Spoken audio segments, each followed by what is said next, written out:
नमस्कार।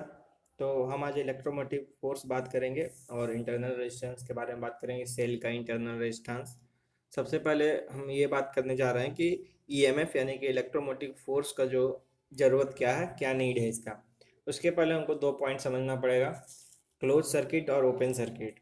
ठीक है, मतलब सबसे पहले हम पहला प्रॉब्लम पे आते हैं। ओपन सर्किट क्या होता है, मतलब कि जब हम स्विच ऑफ करते हैं, जैसे कि फॉर एग्जांपल हम लेते हैं कि आपने पुराने ज़माने का टॉर्च देखा होगा जिसमें ड्राई सेल को डाल के और स्विच ऑन करते थे तो वो टॉर्च काम करता था। अब सबसे पहला बात उसमें आते हैं, उस एग्जांपल को याद करते हुए सोचिए कि हम उस जो टॉर्च है उसमें बैटरी डालते हैं, ठीक है, लेकिन स्विच ऑफ करते हैं। बैटरी डालते हैं लेकिन स्विच ऑफ करते हैं तो वो टॉर्च नहीं जलता है, ठीक है। और जैसे ही स्विच ऑन करते हैं वो टॉर्च जलने लगता है।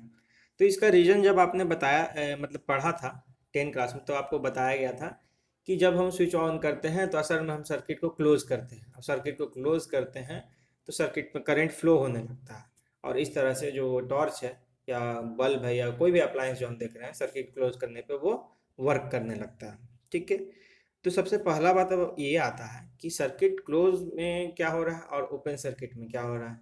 ठीक है, क्यों ओपन सर्किट में करंट का फ्लो नहीं होता है, पहले इसको समझते हैं, फिर समझेंगे सर्किट क्लोज में क्या हो रहा है। और फिर सर्किट क्लोज के से जब हम समझना चालू करेंगे तब एक प्रॉब्लम आएगा जिसको सॉल्व करने के लिए हम इलेक्ट्रोमोटिव फोर्स को इंड्यूस करेंगे, यानी कि सेल को इंड्यूस करेंगे, बैटरी को इंट्रोड्यूस करेंगे। ठीक है, सॉरी हम इंड्यूस बोल दिए थे, इंट्रोड्यूस करेंगे।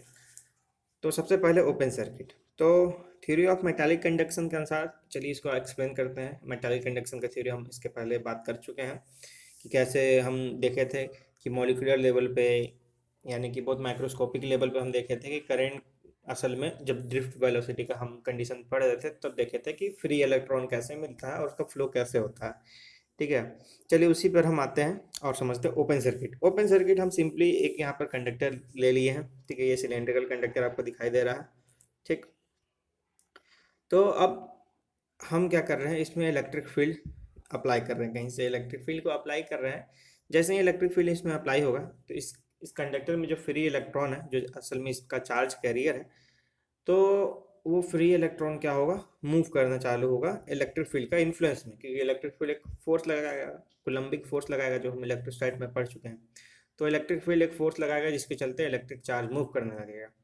इलेक्ट्रिक चार्ज मूव करने लगेगा और क्या होगा कि अब क्या है कि इसके पास जो है खास स्पेस है, लिमिट है जहाँ पर ये फ्लो कर सकता है। इलेक्ट्रिक चार्ज जो है यानी फ्री इलेक्ट्रॉन जो है यहाँ से अगर मूव करेगा तो यहीं तक जाएगा, इसके आगे तो जा नहीं सकता है। ठीक है, और इधर मान लेते हैं इधर पॉजिटिव चार्ज आ रहा है तो नेगेटिव चार्ज इधर जाएगा तो वो यहाँ तक जा सकता है। अब यहाँ पर इन दो छोर पर जो है वो चार्ज आके रुक जाएंगे। ठीक है, ये जो दोनों छोर देख रहे हैं वहाँ पर जो चार्ज है वो आके रुक जाएगा। ठीक, तो चार्ज इकट्ठा होने लगेगा इन दो छोर पे जो है, इन दो एंड्स पे जो है वो चार्ज इकट्ठा होने लगेगा। तो धीरे धीरे जैसे चार्ज इकट्ठा होगा, हमको जैसे यहाँ दिखाई दे रहा है कि यहाँ मेरा पॉजिटिव चार्ज इकट्ठा होगा, ठीक है, और इधर निगेटिव चार्ज इकट्ठा होगा। ठीक, तो इधर पॉजिटिव चार्ज इकट्ठा होगा और एक साइड नेगेटिव चार्ज इकट्ठा हुआ, उसके चलते मेरा एक सेकेंड इलेक्ट्रिक फील्ड जनरेट होना चालू होगा। तो धीरे धीरे धीरे जब तक इलेक्ट्रिक फील्ड वन है वो चार्ज को मूव कर रहा है, तो इधर चार्ज इकट्ठा होते जा रहा है, इधर चार्ज इकट्ठा होते जा रहा है। चार्ज इकट्ठा होते होते जैसे जैसे चार्ज बढ़ते जाएगा इलेक्ट्रिक फील्ड E2 बढ़ते जाएगा, और ये तब तक बढ़ेगा जब तक ये इक्वल एंड अपोजिट ना हो जाए E1 के। तो एक समय आएगा जब इसका जो वैल्यू है, मैग्नीट्यूड है E2 इलेक्ट्रिक फील्ड का, वो किसके बराबर हो जाए, E1 के। जैसे ही E1 के बराबर होगा वो पूरा पूरा अपोज कर दिया उसको, तो नेट इलेक्ट्रिक फील्ड हो जाएगा जीरो, है ना। नेट इलेक्ट्रिक फील्ड इस कंडक्टर में हो जाएगा जीरो, और करंट का फ्लो हो जाएगा बंद, क्योंकि करंट यानी कि जो फ्री इलेक्ट्रॉन है वो इलेक्ट्रिक फील्ड का इन्फ्लुएंस में मूव कर रहा था। लेकिन जैसे है वो एंड से जाके इकट्ठा हुआ, उसके चलते जो इलेक्ट्रिक फील्ड जनरेट हुआ उसके चलते नेट इलेक्ट्रिक फील्ड हो गया जीरो। तो अब उस पर कोई फोर्स लग नहीं रहा है तो वो मूव नहीं करेगा। फ्री इलेक्ट्रॉन मूव नहीं किया तो सिंपली करंट का फ्लो बंद। तो ये हो रहा था ओपन सर्किट में कि करंट का फ्लो या स्टेडी फ्लो बोले, सिंपल फ्लो जो है उसका नहीं हो पा रहा था।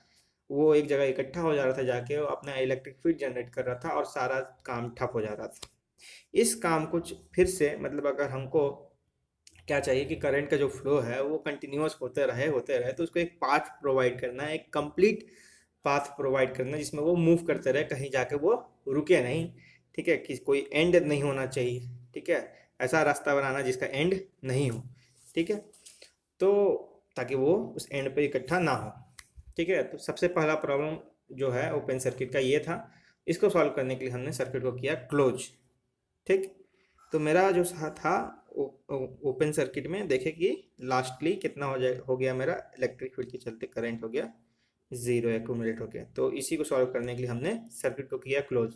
तो अब आपको पता चला कि स्विच ऑफ करने से क्या होता था, बैटरी डालने के बावजूद भी स्विच ऑफ रहता था तो क्या होता था, या कहीं से अगर जो वायर है या कोई भी अप्लायंस है ब्रेक कर जाता है, ठीक है, उसका सर्किट कहते हैं सर्किट से छूट गया या सर्किट ओपन हो गया, तो ये होता है सर्किट ओपन होने पर। तो हमको सर्किट क्लोज करना है ताकि हम एक पूरा कंप्लीट पाथ दे सके जिसमें चार्ज जो है हरदम मूव करता रहे। तो हमने किया सर्किट को कंप्लीट यानी कि क्लोज। अब इसमें आया, इसमें अब आते हैं और इसको डिस्कस करते हैं इसमें क्या हो रहा है। तो सर्किट क्लोज करने का तो आइडिया हमको समझ में आ गया। ठीक है, क्योंकि हमको क्या करवाना था, फ्लो को कम पॉसिबल करवाना था ताकि मेरा एक रास्ता ऐसा दे जिससे जो करंट है, जो फ्री इलेक्ट्रॉन है वो फ्लो करता रहे, है ना, जब तक हमको ज़रूरत है तब तक वो फ्लो करता रहे। तो हमने कंप्लीट सर्किट तो बना दिया, चलिए ठीक। अब इसमें जो चार्ज है फ्लो कर रहा है ना, ये जो फ्री इलेक्ट्रॉन है इसमें फ्लो कर रहा है। अब जैसे ही फ्री इलेक्ट्रॉन फ्लो कर रहा है तो एक और हम कॉन्सेप्ट को पहले डिस्कस कर चुके हैं कि फ्लो कैसे होता है या क्यों होता है ना। तो फ्लो जो है चार्ज का वो हायर से लोअर पोटेंशियल होता है ना। जैसे कि हमने इसको कंपेयर किया था झरने से, है ना, कि झरना का जो पानी होता है हम हरदम देखते हैं कि झरने के ऊपर से पानी गिरता है नीचे की ओर, है ना, कभी हमने ऐसा नहीं देखा कि नीचे से ऊपर पानी जाता है। उसका एक्सप्लेनेशन वहाँ पर हमने दिए थे कि ग्रेविटेशनल पोटेंशियल एनर्जी जो होता है वो हाइट पर यानी कि झरने के ऊपर टॉप पर हाई होता है और नीचे जो पोटेंशियल एनर्जी है लो होता है। तो जो वाटर है फ्लो करता है हाई पोटेंशियल एनर्जी से लो पोटेंशियल एनर्जी। वहाँ potential energy gravitational potential energy की बात करते हैं, यहाँ हम बात करें इलेक्ट्रिक पोटेंशियल एनर्जी। तो यहाँ पर भी सेम केस होगा। यहाँ पर जो करंट का फ्लो होता है कुछ इस तरह से होता है कि हम एक ऐसा सर्किट बना दिए, ये हो गया बल्ब, ये हमने इसको स्विच लगा दिया, ये लगा दिया बैटरी, सॉरी सेल, और स्विच ऑन किए। अब ये है हायर पोटेंशियल, ये है लोअर पोटेंशियल। अब करंट जो है यहाँ से फ्लो करना ऐसे ऐसे फ्लो करना चालू हो जाएगा और ऐसे ऐसे फ्लो करते रहेगा और ये मेरा बल्ब जो है ग्लो करता रहेगा। ठीक, तो यहाँ पर हमने क्या देखा कि जो चार्ज का फ्लो होता है वो पॉजिटिव, सॉरी, हाई पोटेंशियल से लो पोटेंशियल, ठीक है, फ्लो होता है। लेकिन हम एक अब इसको बात करते करते हम एक पॉइंट पे अगर ध्यान दें तो यहाँ पर जैसे कि हमने जो सर्किट लिया है, सॉरी फिर से सर्किट ले लेते हैं वही सेम सिंपलर सर्किट। ये बल्ब हो गया, ठीक है, अभी इसको बल्ब समझ लीजिए, अगर दिखने में बल्ब नहीं भी लग रहा तब भी समझ लेना कि वो बल्ब ही है। ठीक, यहाँ हम क्या देख रहे हैं कि जो चार्ज है वो फ्लो कर रहा है और इस तरह से वो घूम फिर के फिर यहाँ आ जा रहा है। ठीक, अब पोटेंशियल एनर्जी की थ्योरी के अनुसार अगर चार्ज जो है यहाँ से फ्लो करके यहाँ वापस आ जा रहा है तो इस पॉइंट का जो होगा पोटेंशियल वो मतलब राउंड ट्रिप में जो पोटेंशियल होगा वो सेम पोटेंशियल पे तो आ जा रहा है ना। तो यहाँ पर कुछ ऐसा हो रहा होगा कि कहीं पोटेंशियल तो ड्रॉप कर रहा होगा, मतलब ये जो फ्लो हो रहा होगा एक तरफ तो पोटेंशियल जिधर ड्रॉप हो रहा होगा उधर जा रहा होगा फ्लो, ठीक है, लेकिन ये फिर घूम फिर के सेम पॉइंट पर आ गया, है ना, और इसका मतलब एक राउंड ट्रिप में वो सेम पोटेंशियल पर आ गया। ठीक है, कहने का मतलब इसको हम एक तरह से कंपैरिजन करते हैं झरना से, कि झरना में हम ऐसा तो नहीं देखे हैं कि जो पानी है वो हाई पोटेंशियल से लो पोटेंशियल तो आ रहा है, लेकिन ऐसा तो नहीं है नीचे से फिर गोल घूम के कहीं जमीन से ऊपर चल जा रहा है, ऐसा तो हो नहीं रहा है। ठीक है, ऐसा होता है आर्टिफिशियल झरना में। ठीक है, ऐसा होता है आर्टिफिशियल झरना में। ठीक है, ये हो गया एक आर्टिफिशियल झरना। ठीक है, फाउंटेन जो हम कहीं कहीं शो पीस में लगा हुआ देख सकते हैं, बड़े बड़े मॉन्यूमेंट्स के आसपास कहीं कहीं देखते हैं। अब यहाँ पर क्या हो रहा है कि पानी जो है जनरली नेचुरली इस तरह से फ्लो करता है, हाई पोटेंशियल से लो पोटेंशियल। ठीक है, और इसमें जो पानी है कंटिन्यूअस फ्लो करता रहता है। ठीक है, मेरा प्रॉब्लम क्या था, प्रॉब्लम ये था कि एक कंप्लीट साइकिल में वो सेम पॉइंट पर चार्ज आ जा रहा है। ठीक है, और हम जान रहे हैं कि जो चार्ज जो फ्लो होता है लो से हाई फ्लो करता है, यानी बीच में कहीं ऐसा हुआ होगा कि वो एक तरह से जैसे कि यहाँ से पानी फ्लो करके गया तो ये हो गया एकदम लो पोटेंशियल। ठीक है, अब अगर इसको यहाँ से यहाँ फिर से वापस जाना है तो ये तो अपने आप से जा नहीं पाएगा। ठीक है, तो यहाँ हमको कोई चीज़ का ज़रूरत पड़ता है जो इस पानी को यहाँ से लेके यहाँ पर पहुँचाए, जो कि इस केस में क्या है, पंप। तो यहाँ पर पंप क्या करता है कि ये पानी जो यहाँ रिजर्वायर में कलेक्ट हुआ उसको ये पंप करके ऊपर पहुँचाता है। एक एक्सटर्नल फोर्स का ज़रूरत पड़ता है जो इसको यहाँ से यहाँ पर ले जाए। ठीक है, अब चलिए सर्किट में देखते हैं कि ये सर्किट में क्या हो रहा था। कि सर्किट में हमें यहाँ दिखाई दे रहा है इस तरह से सर्किट था, इसको किया इस तरह से बैटरी था और ये हुआ। ठीक, ठीक है, तो यहाँ से हमने चार्ज को यहाँ लोअर पोटेंशियल तक पहुँचा दिया। ठीक है, अब इस केस में क्या हो रहा है, यहाँ इस खास पार्ट में आप देखिए तो ये है नेगेटिव, ये है लो पोटेंशियल, ये है हाई पोटेंशियल। ठीक है, तो यहाँ से यहाँ चार्ज तो अपने से जाएगा नहीं। ठीक है, अपने आप जो इसका कंडक्शन का थ्योरी है उसके अनुसार अपने आप तो जाएगा नहीं, तो इसको एक एडिशनल फोर्स का ज़रूरत पड़ेगा। ठीक है, जो कि यहाँ पर हम ग्रेविटेशनल के टर्म में जब देख रहे थे, वाटर पंप के सॉरी वाटर फाउंटेन के टर्म में देख रहे थे, तो एक पंप को ज़रूरत पड़ रहा था, एक पंप का ज़रूरत पड़ा था जो पानी को यहाँ से लेके यहाँ पर पहुँचा रहा था और फिर पानी आराम से यहाँ से फिर वापस गिर जा रहा था। ठीक है, ठीक, तो यहाँ पर हमें क्या ज़रूरत पड़ा, एक एक्सटर्नल सोर्स का जो हमें फोर्स लगाए और उस जो बैरियर है ना, पोटेंशियल डिफरेंस का जो बैरियर है ना, पॉजिटिव बैरियर, उसको क्रॉस करने के लिए एक हमको सोर्स का ज़रूरत है। यही सोर्स हमें कौन ला कर देता है, ईएमएफ, यानी कि बैटरी। खैर वहाँ तो हम इनिशियल कंडीशन जब भी सर्किट बना रहे थे तो बैटरी को इंक्लूड कर रहे थे, तो बैटरी वही सेम काम करता है। ठीक है, बैटरी जो है वो क्या करता है, वो पंप की तरह यहाँ पर काम करता है। ठीक, ये हम बैटरी का इंटरनल एक सिंपल डायग्राम बना रहे हैं, है ना, सिंपल डायग्राम है जहाँ से हम बैटरी का वर्किंग यानी कि सॉरी सेल का वर्किंग समझ सकें। सेल जो है वो डिवाइस है जो हमें ईएमएफ प्रोवाइड करता है, इलेक्ट्रोमोटिव फोर्स प्रोवाइड करता है। ठीक है, अब सेल के अंदर क्या होता है कि सेल के अंदर जो है, सेल के अंदर एक मिनट, तो सेल के अंदर क्या हो रहा है कि चार्ज है वो यहाँ आ गया। ठीक है, अब मतलब नेगेटिव टर्मिनल पे चार्ज है। ठीक, यानी मान लेते हैं सेल के अंदर कहीं कोई चार्ज है। ठीक है, तो उस पर एक फोर्स लग रहा होगा, वो लग रहा होगा इस साइड, क्योंकि जो फ्लो होता है वो पॉजिटिव से नेगेटिव यानी कि हाई से लो पोटेंशियल में फ्लो होता है। तो उस पर जनरली जो अगर यहाँ पर पॉजिटिव टर्मिनल है, ये नेगेटिव टर्मिनल है, तो फ्लो तो यहाँ से यहाँ होगा। ठीक है, तो जो ईएमएफ है, जो हम ये जो सेल है वो क्या कर रहा है कि इस पे एक इस डायरेक्शन में फोर्स प्रोवाइड कर रहा है, जिसको हम यहाँ पर एफ एन से दिखा रहे हैं, है ना। यहाँ पर एक एफ एन फोर्स आप देख सकते हैं। तो एक अपोजिट डायरेक्शन में जो नेचुरल इलेक्ट्रिक फोर्स जो लग रहा था उसके अपोजिट डायरेक्शन में, है ना, एक फोर्स लग रहा है जो इसको नेगेटिव से पॉजिटिव टर्मिनल की ओर लेके जा रहा है और फिर यहाँ पर ला के रख दे रहा है, और उसके बाद तो फिर ये आराम से ये फ्लो करके अगर सर्किट में इसको जोड़ देंगे तो ये फ्लो करके सर्किट को कंप्लीट करेगा।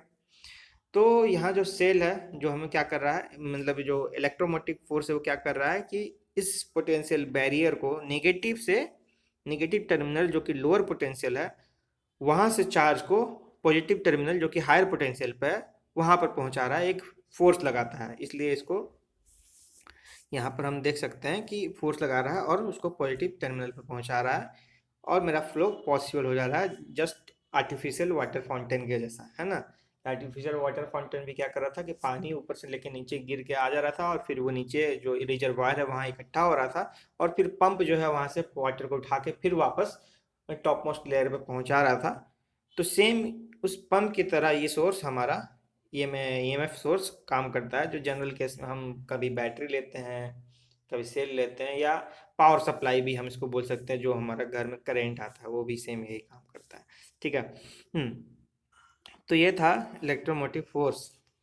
तो ये कहाँ से, हम सबसे पहले देखें कि ओपन सर्किट देखें, क्लोज सर्किट का भी कॉन्सेप्ट देखें। वहाँ पर जो पोटेंशियल बैरियर का जो प्रॉब्लम आ रहा था उसको दूर करने के लिए ये पंप टाइप का एक चीज़ है ना, जो हमें एक फोर्स अप्लाई करके बैरियर को क्रॉस करवा रहा था। ये था कॉन्सेप्ट इलेक्ट्रोमोटिव फोर्स के यूज़ का। ठीक है। अब हमको बात करना है, चलिए हम तो बात कर लिए इलेक्ट्रोमोटिव फोर्स यानी कि ये सोर्स का बात कर चुके हैं। अब इसके अंदर हम कुछ और बात करते हैं।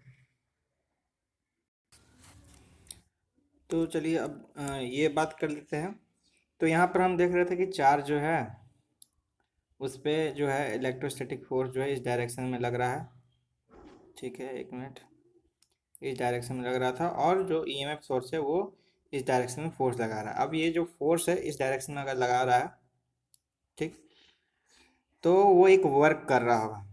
तो उस वर्क का बात करने से पहले हम थोड़ा सा एक चीज, एक डेफिनेशन यहाँ पर दे दे रहे हैं कि ये जो पोटेंशियल, सॉरी, जो एंड ए है उस पर जो पोटेंशियल है वी ए मान रहे हैं, और जो एंड बी है उस पर जो पोटेंशियल है वी बी मान रहे हैं। जो दोनों का पोटेंशियल डिफरेंस है V A minus V B, उसको हम यहाँ पर लिख सकते हैं V A B. V, sorry एक मिनट, उसको हम यहाँ पर क्या लिख रहे हैं, वी ए बी। ठीक है। तो ये दोनों एंड के बीच का जो पोटेंशियल डिफरेंस है उसको हम वी ए बी से रिप्रेजेंट कर रहे हैं। ठीक है। अब यहाँ जो भी फोर्स लग रहा है तो वो एक वर्क कर रहा होगा। ठीक है। जो एफ एन यानी कि जो ये ई एम एफ सोर्स है वो जो फोर्स लगा रहा है, तो उसके चलते जो पोटेंशियल इंटरनली डेवलप हो रहा है वो यहाँ पर हम ई साइन से दिखा रहे हैं। ठीक है।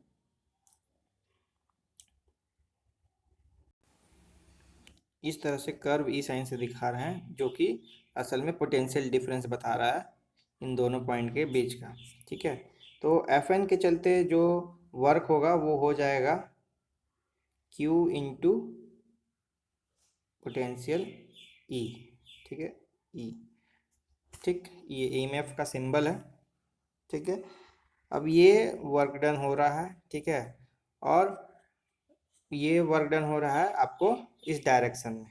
ठीक है। वैसे ही सेम फोर्स नीचे के डायरेक्शन में लग रहा है, तो जो वर्क डन नीचे हो रहा है वो कितना हो रहा है आपको, क्यू वी ए बी नीचे हो रहा है। तो जो भी है यहाँ पर हम क्या देख रहे हैं कि दोनों फोर्स जो है इक्वल है और अपोजिट है, तो जो टोटल वर्क डन होगा वो जीरो होगा। मतलब कि क्या होगा हमें कि पोजीशन तो इसका जो होगा वो चेंज होगा, लेकिन काइनेटिक एनर्जी में कोई चेंज नहीं आएगा। ठीक है। तो एक आइडियल ईएमएफ सोर्स में हम क्या देखें कि वहाँ पर जो वी ए बी होता है, ठीक है, जिसको हम एप्सिलॉन नॉट से दिखा रहे थे, वो किसके बराबर होगा। तो यहाँ का जो पोटेंशियल डिफरेंस है हम इस साइड से हम बता सकते हैं वो इतना है। ठीक है। और वो अगर ओम्स लॉ के अनुसार हम देखें तो इस केस में इधर से अगर हम पोटेंशियल डिफरेंस की बात करें कि इस इधर अगर जो है करंट आई फ्लो कर रहा है और ये जो कंडक्टर है इसका रेजिस्टेंस कैपिटल आर है, तो वी ए बी जो है वो किसके बराबर हो जाएगा, आई आर के बराबर।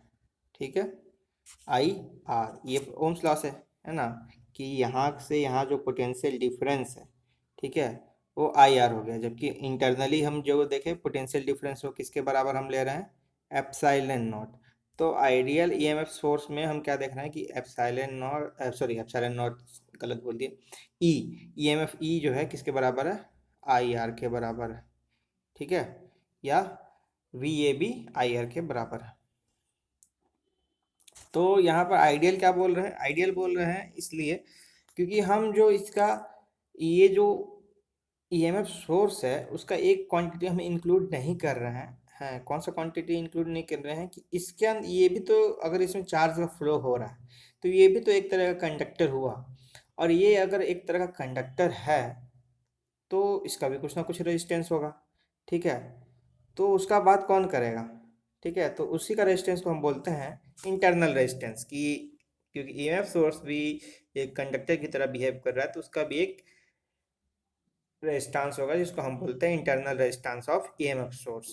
ठीक है, तो उसका जो रेजिस्टेंस होगा, तो ओम्स लॉ से अगर उसके अंदर जो करंट फ्लो हो रहा है ना, करंट अगर फ्लो हो रहा है, करंट आई फ्लो हो रहा है इस ईएमएफ सोर्स के थ्रू, तो और इसका रेजिस्टेंस हम स्मॉल आर ले रहे हैं फिलहाल, तो इस यहाँ पर जो पोटेंशियल ड्रॉप है वो कितना हो जाएगा? Potential drop I into small R. ठीक है, तो अब जो है, अब इंटरनल रेजिस्टेंस के टर्म में, ठीक है, मेरा potential difference V A B यहाँ पर इस पार्ट के अनुसार अगर देखें, इधर इधर के अनुसार नहीं देखें, तो इस पार्ट को अगर खाली कंसीडर करें, तो यहाँ पर पोटेंशियल ड्रॉप हो रहा है ना, पोटेंशियल घट रहा है रेजिस्टेंस के चलते। ठीक है, पोटेंशियल घट रहा है, वो घट रहा है माइनस आई आर। ठीक, और जो ईएमएफ सोर्स है वो एक नया पोटेंशियल प्रोवाइड कर रहा है ना, ई। ठीक है, तो जो नेट पोटेंशियल है जो मिल रहा है हमको एक्चुअली में, है ना, वी ए बी, यानी कि दोनों एंड के बीच में जो नेट पोटेंशियल मिल रहा है वो कितना हो रहा है कि जो सेल है वो पोटेंशियल ई अप्लाई किया, उसका रेजिस्टेंस के चलते पोटेंशियल आई आर ड्रॉप हो गया, तो नेट हमको कितना मिला? Potential E minus I are. ठीक है, तो अंदर में हमको कितना पोटेंशियल मिल रहा है? ई माइनस आई आर एक्चुअल में ये मिलेगा। ठीक है, आइडियल केस में तो हम देख रहे थे कि हमको पोटेंशियल इंक्रीज कितना हो रहा था? एग्जैक्ट ई के इक्वल हो रहा था, मतलब वहाँ जो हम फोर्स माने थे, ठीक है, वो दोनों फोर्स को हम इक्वल मान लिए थे। ठीक है, जो भी है, तो यहाँ पर हमको जो पोटेंशियल ड्रॉप है वो, क्योंकि कंडक्टर है, ये जो सेल है या बैटरी, जो भी यहाँ पर ईएमएफ सोर्स होगा, कुछ भी हो सकता है, cell, battery, generator, power supply source जो हम लोग के घर में आता है। ठीक है, तो जो भी है यहाँ पर ईएमएफ प्रोवाइड कर रहा है, उसका खुद क्योंकि वो खुद एक कंडक्टर है, तो उसका कुछ रेजिस्टेंस होगा, उसके चलते एक इंटरनल पोटेंशियल ड्रॉप आ रहा है, और वो एग्जैक्टली तो ई पोटेंशियल नहीं प्रोवाइड करके टोटल पोटेंशियल हमको कितना प्रोवाइड कर रहा है? ई माइनस आई आर। ठीक है, जहाँ पर आर जो है उसका इंटरनल रेजिस्टेंस है ईएमएफ सोर्स का। ठीक है, और हम बाहर से जान रहे हैं कि अगर इस साइड से देखें तो वी ए बी किस, अगर करंट आई है, ठीक है, बाहर फ्लो कर रहा है, और जो रेजिस्टेंस है कंडक्टर का आर है, तो वी ए बी किसके बराबर हो जाएगा? आई आर के बराबर हो जाएगा। तो जो हमको इक्वेशन मिलेगा, वी ए बी की जगह हम आई आर पुट किए, सॉरी, आई आर पुट किए, तो नेट करंट जो है हमको कितना मिला? जो नेट करंट है यहाँ से हमको मिल गया E by capital R plus small R. Capital R है जो बाहर का सर्किट है, ईएमएफ सोर्स के अलावा जो सर्किट है उसका रेजिस्टेंस, और स्मॉल आर जो है वो किसका रेजिस्टेंस है? वो सेल का रेजिस्टेंस है, या वो बैटरी, या जो भी ईएमएफ सोर्स है उसका रेजिस्टेंस है। ठीक है, तो ये था कॉन्सेप्ट ओपन सर्किट का, सॉरी, इलेक्ट्रोमोटिव फोर्स का, कि क्यों इसका ज़रूरत पड़ता है, क्यों ज़रूरत पड़ा था सिंपल भाषा में, क्योंकि जो चार्ज है वो जो है जब एक ग्राउंड सर्किट में मूव करता है तो असल में एक जगह नेगेटिव टर्मिनल पे आ जाता है, और वहाँ पर नेगेटिव से वो पॉजिटिव टर्मिनल की तरफ नहीं जा सकता है, क्योंकि चार्ज जो है लोअर से हाई पोटेंशियल नहीं जा सकता है।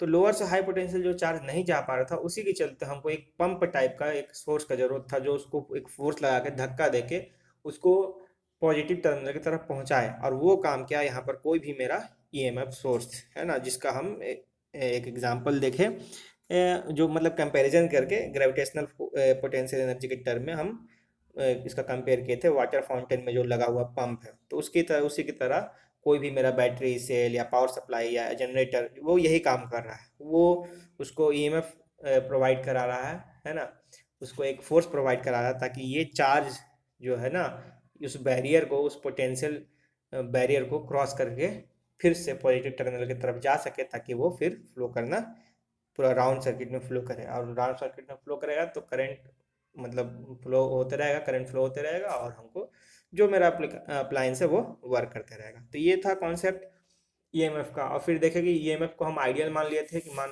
ले रहे थे कि जो फोर्स है नेट इक्वल लग रहा है ना, और ये भी मान ले रहे थे कि जो कंडक्टर है उसका रेजिस्टेंस का पहले जिक्र नहीं किए थे, बाद में मान के चले कि वो जो भी ईएमएफ सोर्स है वो एक कंडक्टर होगा, और कंडक्टर है तो उसमें कुछ ना कुछ रेजिस्टेंस होगा अपना, उसके चलते एक पोटेंशियल ड्रॉप भी आ रहा होगा। तो नेट वो जितना पोटेंशियल अप्लाई कर रहा होगा उतना हमको नहीं मिल रहा होगा, हमको मिल रहा होगा उसका potential E minus I are हमको मिल रहा होगा। ठीक है, तो ये टोटल बात हुआ। अब इस पे एक छोटा सा न्यूमेरिकल देखते हैं और इस टॉपिक को फिर आगे कभी डिस्कस करेंगे। तो चलिए एक न्यूमेरिकल देख लेते हैं। न्यूमेरिकल है कि एक रजिस्टर है, ठीक है, एक यहाँ पर अभी हम एक एग्जांपल का जिक्र कर रहा है, खैर हम फिगर से यहाँ पे समझ लेंगे। तो एक कंप्लीट सर्किट में एक रजिस्टर को ऐड किए तो हमको बताना है कि वोल्ट मीटर और एमीटर का रीडिंग कितना आ रहा होगा। सर्किट को देख लीजिए, सर्किट कुछ इस तरह से है, ठीक है। ये है ईएमएफ सोर्स, है ना, जहाँ पर ये इसका इंटरनल रेजिस्टेंस है आपको 2 ओम। ईएमएफ सोर्स 12 वोल्ट का है, ठीक है। तो हमको बताना है कि आई यानी करंट का रीडिंग कितना होगा, और वी बताना है कि पोटेंशियल जो होगा दोनों एंड के बीच में वो कितना होगा, ठीक है। तो पोटेंशियल दोनों एंड के बीच में हम आई आर से निकाल सकते हैं, ठीक है। खैर देखते हैं, चलिए। तो सबसे पहले हम बात करेंगे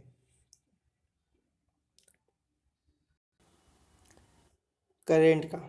तो करंट का भी जस्ट फॉर्मूला हम निकालें कि जो नेट करंट है सर्किट में फ्लो हो रहा होगा वो हो जाएगा E by R plus small R, जो कि स्मॉल आर जो है वो ईएमएफ सोर्स का रेजिस्टेंस है, और कैपिटल आर जो है वो एक्सटर्नल का रेजिस्टेंस है, एक्सटर्नल सोर्स का रेजिस्टेंस है। अभी ये भी चीज़, एक चीज़ और प्रॉब्लम हो सकता है, मतलब कि आपको जो सीरीज ईएमएफ भी हमको पढ़ना है, सीरीज कनेक्शन ऑफ ईएमएफ और पैरेलल कनेक्शन ऑफ ईएमएफ। तो वहाँ पर उसका जो रेजिस्टेंस है वो सीरीज और पैरेलल की तरह, मतलब ये जो रेजिस्टेंस है ना, जैसे कि यहाँ तो हम अभी सिंगल सेल है ना, अगर मान लीजिए सेल जो है सिंगल ना हो, दो तीन सेल हो, और दो तीन सेल कोई सीरीज में जुड़ा हो या पैरेलल में जुड़ा हो, तो उसका रेजिस्टेंस फिर हम कैसे लेंगे? तो सिंपली उसको एक रेजिस्टेंस की तरह ट्रीट करेंगे, और जैसे रेजिस्टेंस का सीरीज पैरेलल कॉम्बिनेशन करते थे, तो उसी तरह से बैटरी जो भी जितना मेरा सेल लगा होगा वो अगर सीरीज है या पैरेलल है तो उसका पहले सीरीज पैरेलल करके उसका रेजिस्टेंस निकाल लेंगे। वैसे ही अगर बाहर जो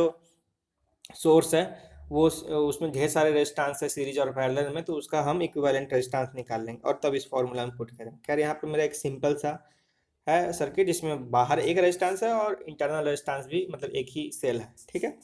तो करंट मेरा कितना हो जाएगा, ई बाई यानी कि ईएमएफ सोर्स का जो वोल्टेज 12 वोल्ट है by R, capital R plus small R. Value हमको पता है, वैल्यू पुट कर दिए।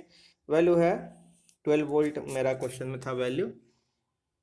ईएमएफ सोर्स का एक्सटर्नल रजिस्टर हम जोड़े हैं 2 ओम और सॉरी 4 ओम, 4 ओम का एक्सटर्नल रजिस्टर जोड़े हैं, इंटरनल रेजिस्टेंस मेरा 2 ओम का है। तो मेरा करंट का फ्लो हमको पता चल गया। अब इसमें सेकंड क्वेश्चन था कि जो रीडिंग है किसका रीडिंग है, वोल्ट मीटर का, वो कितना आ रहा है। तो वोल्ट मीटर का हम दो रीडिंग दो तरीके से निकाल सकते हैं। जो वी ए बी है वो तो हम जानते हैं कि E M F I minus E minus I R हो सकता है, और ये इसके बराबर भी हो सकता है, आई आर के बराबर हो सकता है। तो अब जो तरीका है दोनों से आप निकाल के देख सकते हैं। तो चलिए दोनों दोनों तरीका से हम निकाल के देख लेते हैं कि वैल्यू कितना आता है। तो हम पहले capital I into capital R से निकालते हैं। तो वो सिंपली आई का वैल्यू हम ऊपर निकाल चुके हैं 2 ओम, और मेरा जो एक्सटर्नल रेजिस्टेंस है वो 4 ओम का है, तो मेरा 8 वोल्ट आ गया पोटेंशियल, ठीक है। Potential drop sorry potential difference जो हो गया दोनों टर्मिनल के बीच में वो 8 वोल्ट हो गया। और ई माइनस आई आर से भी निकालेंगे तो सिंपली देख लीजिए, ई 12 वोल्ट हो गया, आई आपको हो गया 2 एम्पियर, और आर जो है वो 2 एम्पियर। तो 12 माइनस 4 वोल्ट 8 वोल्ट। तो आप दोनों तरीके से निकाले, दोनों तरीका सेम आया, क्योंकि जो जो एंड है ना उसका पोटेंशियल, वो तो एंड का पोटेंशियल बता रहा है ना। आप चाहे उसको अल्टरनेट आप बाहर वाले सर्किट की तरफ से देखिए या अंदर यानी कि ईएमएफ वाला सर्किट से देखिए, दोनों से पोटेंशियल ड्रॉप आपको सेम आएगा। तो ये कुछ कॉन्सेप्चुअल एग्जांपल बात की हम, बस सिंपल सा ही कॉन्सेप्चुअल एग्जांपल बात की। अभी हमको कुछ और एग्जांपल बात करना है, सीरीज और parallel combination of EMF source, जो कि बहुत डिफिकल्ट टॉपिक नहीं है। उसमें थोड़ा सा हमको, अभी तो हम रेजिस्टेंस का उसका बात थोड़ा सा बस बोल दिए हैं, तो अगर बनता है क्वेश्चन तो ठीक है, कोई दिक्कत नहीं। हमको सीरीज ऑफ पैरेलल कॉम्बिनेशन फिर हम आगे देख लेंगे। ठीक है, आज हम इतने रखते हैं। धन्यवाद।